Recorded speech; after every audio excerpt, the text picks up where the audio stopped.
Good afternoon, this is Gabriel Jackson, and welcome to BJC Mitzvah Day, number 38, using the Sefer HaChinuch, a mitzvah that keeps us on its way, the prohibition to covet.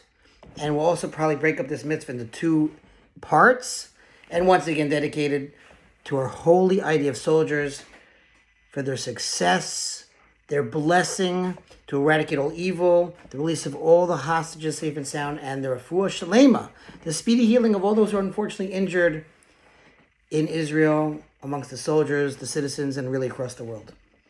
Okay. You shall not covet your fellow's house. You shall not covet your fellow's wife, his manservant, his maidservant, his ox, his donkey, or anything that belongs to your fellow. The Torah expresses this commandment twice, using different terms. Here in the initial presentation of the Ten Commandments, it states, lo sachmod, you shall not covet. Later in the repetition of the Ten Commandments in Deuteronomy, it states, lo sisaveh, you shall not desire. The Chinuch counts these verses as two distinct prohibitions, the latter being mitzvah number 416.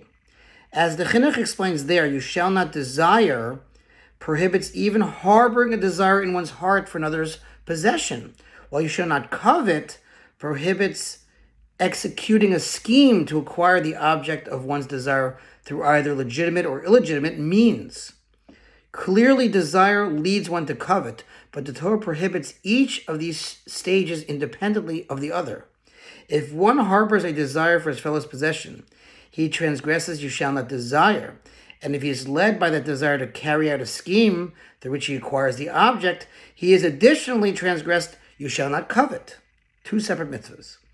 The Chinuch explains further in mitzvah number 416, you shall not desire, that both of these prohibitions are extensions of the prohibition against robbery, as desiring something and coveting it often lead to robbery, if the one who desires the object is unable to acquire it lawfully. Moreover, he explains in this mitzvah that coveting can sometimes lead to murder. Hence, this prohibition is in the same category as the preceding commandments, which deal with potential capital offenses.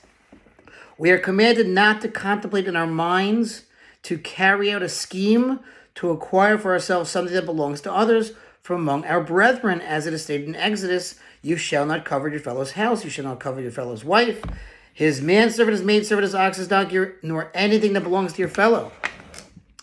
The Chinuch describes the parameters of this prohibition. Although the term coveting does not on its own imply that an action is performed, the sages of blessed memory already proved based on another verse in Deuteronomy, in which it is written, the carved images of their gods you shall burn in the fire, you shall not cover the silver and gold that is upon them, and take it for yourself, that the transgression of the prohibition of you shall not covet is not culminated until one does an act that leads him to acquire the object of his desire. Again, I think we'll stop here. We'll continue with part 2 tomorrow. Thanks for listening to this month's feature, Mitzvah 36, 100 for the gold, and do not covet, and we'll see you tomorrow.